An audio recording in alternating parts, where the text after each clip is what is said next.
Hi folks, Speedway Tag here.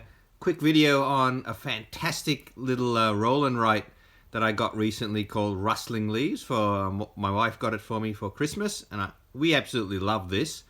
It comes, the theme is you're roaming through a forest, discovering a whole heap of different things, plants and birds and insects and fruit and things like that. Comes with two custom dice, beautiful wooden die with leaves on them for pips. It's 1 to 4, and they also have some clouds on them. And then the rest of the game is just this huge pad of the game. It's divided into four seasons. The first group the season is spring. And then you go into the next one, which is summer. Next one is autumn. And the last one, all blue and snowy and cold looking, is winter. Each one is a variation on the game. So it's almost like you get 4 variations of this game in this box, and all 4 are, to be honest, I've only played the first 2, and I don't want to launch into the next 2, which is autumn and winter, until I've played spring and summer a little bit. I just want to surprise myself and keep something for later, which will be exciting. The game goes like this. This is your board. This is the forest that you're going to be wandering through. You can see a river running through it right down the middle, and that river is on all 4 seasons boards or pads. And then the pad is made up of, the sheet's made up of a whole heap of different icons. And here in spring there's bears and trees and butterflies and birds. There's a rainbow there. There's more bees. These are purple flowers like that. There's 2 sets of birds, the blue and the reds, and so on. The way this game works is everybody gets a sheet. You can play this perfectly well solo, which I have done many times already, and it works perfectly. You just try and beat your score.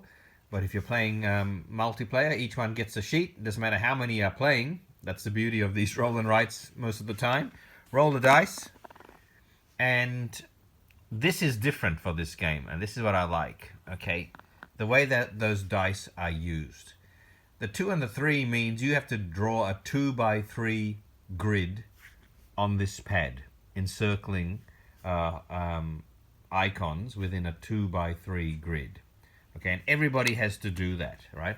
Let's say I'm starting from the 4 position here, because there's 6 starting positions, and each one of you gets one. So I'll be starting from 4, and then I have to draw a 2x3 grid, because that's what the dice is telling me.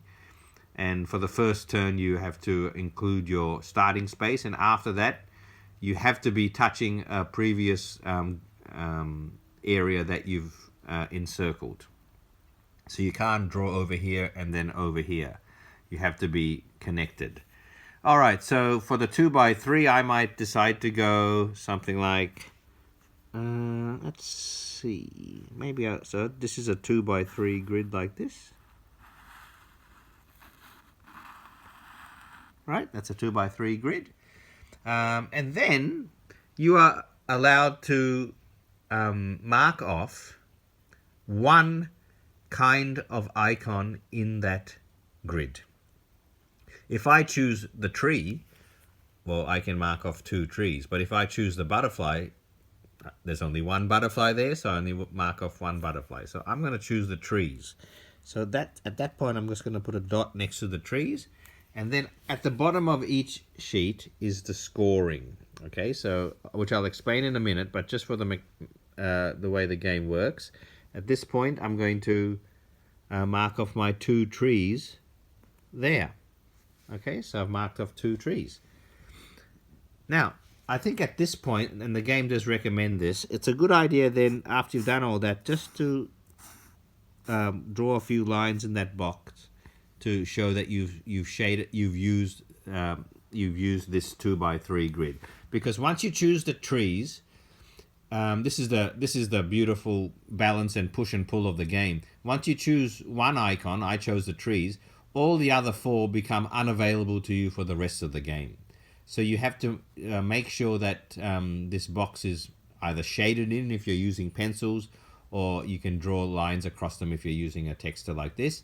And so everything in this box now is no longer available to you. So that's a really nice balance. I love that strategy, that simplicity mixed with depth there, where you choose one icon, but sometimes it's a heartache to give up that last butterfly that you needed, or that last rainbow that you needed, and so on. Okay, so then we would roll the dice again, and this time, oh, roll two by three again. Okay, so that means I have to do draw another 2 by 3 grid, and maybe I might do it here this time. Okay, so I might go this way. See, it has to connect to the previous one, and I might choose B's this time. So I'm going to come down to my scoring sheet and mark off my B's. Okay, that's great. And then, so I've given up using that seedling, that purple flower, that tree, and that rainbow. Okay, and then that's all marked in. Okay, and we keep going like this, right? This time I've got to draw a 3 by 3 grid, but some of these dice have got clouds on them. Okay, so let's say I rolled a 1 by 2, which is really nice because it's a small little grid you have to draw in, and you can sort of squeeze them in anywhere. If it's got a cloud, Spring is telling me to mark a cloud off every time I get one. Okay. In other on other sheets, rolling a cloud has other restrictions. Like, just for a second, come over to the summer sheet, and the summer sheet is saying you can only mark a tree off when a cloud was rolled on the dice. Okay, and on the Firefly here, you can only mark a Firefly off when no cloud is rolled on the dice. So in subsequent seasons, the clouds become a little bit more invasive and restrictive. But here, for the spring season, we're just marking off the clouds as they come up, because they're going to have a scoring effect a little bit later. Okay, so I have to draw a 1 by 2 grid now. Okay, so maybe at this stage, I might want this pair of butterflies. So I might go like this, get both butterflies, come down to my butterflies. Where are they? They're over here, and mark them off. Okay, but notice, by marking that grid, I've actually crossed the river, and on this sheet in spring, the river is running full and free. So I have to, unfortunately, take a hit there for crossing the river. Again, thematically beautiful, okay? Because in spring, the river, when you cross it, you're going to lose a point because it's hard to cross. In summer, notice the river is actually dried up. Again, thematically perfect. And you're allowed to cross the river in summer without any negative effect. Okay. Okay, so here we go. If I roll the 1, let's say, bang, I roll that again, 1 by 2. I would cross off another cloud, because there's a cloud on the dice. And what if I want to draw this 1 by 2 grid and choose the birds? Because if you get a pair of birds enclosed in your grid that you just drew, if you can get them both in the grid, you'll get 5 points. So that little dot there is worth 5, because I managed to enclose both birds in my grid there. Okay. And then we keep going like this until you want to stop. All right. This is unusual this, at least so far for me, makes this game a little bit unique amongst the hundreds of roll and writes out there.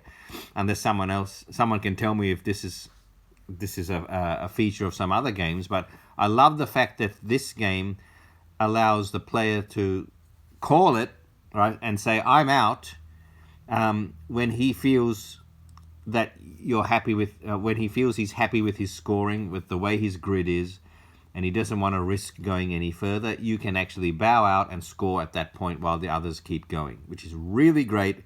It's got that push your luck element to it, and it makes it super fun.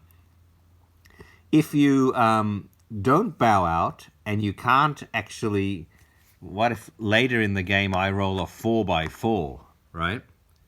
And all of this is, as you can imagine, the real estate starts getting reduced quite a bit, and there's a lot less, later in the game, there's a lot less possibilities for you to fit these dimensions onto your sheet, right? So if I roll a 4x4 and there's no room for a 4x4 anywhere, I have to take a hit down here, okay?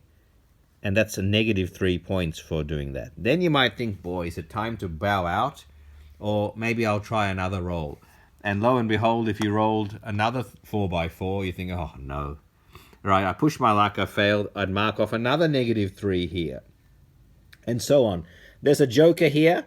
If you mark the joker, you get to do this once in the game where you can turn the die to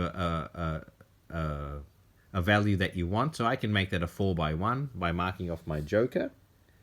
And then I can draw a 4x1 grid, which is a lot easier than drawing a drawing a 4x4 grid. This will continue, as I said, until the grid starts to fill up, and once everybody has decided to bow out, then we score. Whoever's got the most points wins. Let's see how you score in spring. Every tree you get is going to be worth 1 point, and when you cross over 10 trees, you're going to get an extra 5. The bees and the purple flowers go together. Every bee is worth as far as you get along this purple flower track. I love the way that they marry two scoring objectives, and you can't score one without the other. So if I don't get across this track at least to the first point, which is 3, on this purple flower, the bees will be worth nothing. But if I do get to the 3, or to the 4, or to the 5, that's how much those bees are worth. So, for example, if I did get there, if I got 3 purple flowers, those 2 bees are each worth 3 points, and I'd be writing a 6 in here, right? And so on. Look at the butterflies. They're worth 2 points each, but as long as you finish on an even number. Now, I finished on 2, so I'd be able to score my butterflies. If I finished on 3, they're worth nothing. 5 points for every pair of birds. If you're game enough to go for all 7 rainbows, and they're scattered around the board here, there's one there, there's one here, they're all over the place, right? But it's either 7 or nothing. You've got to get all 7, and then you'll get a huge 30 points. If you get 6 or less, you get nothing. Okay, here's another pairing of scoring.